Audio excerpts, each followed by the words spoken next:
అందరికీ నమస్కారం. ముందుగా దేవీ శరన్నవరాత్రుల శుభాకాంక్షలు. హిందువులు జరుపుకునే పండుగలలో దసరాకి ప్రత్యేక స్థానం ఉంది.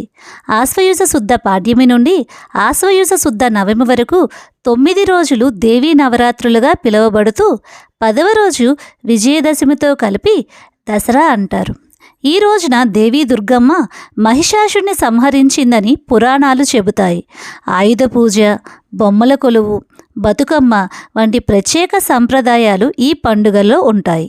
నవరాత్రి ఉత్సవాల్లో పార్వతీదేవిని రోజుకొక రూపంలో కొలుస్తారు.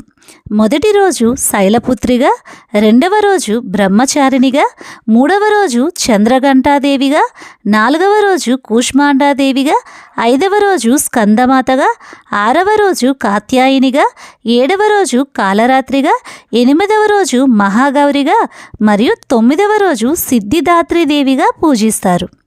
దసరా మనకు ఒక గొప్ప సందేశాన్ని ఇస్తుంది. అధర్మంపై ధర్మం ఎల్లప్పుడూ విజయం సాధిస్తుంది.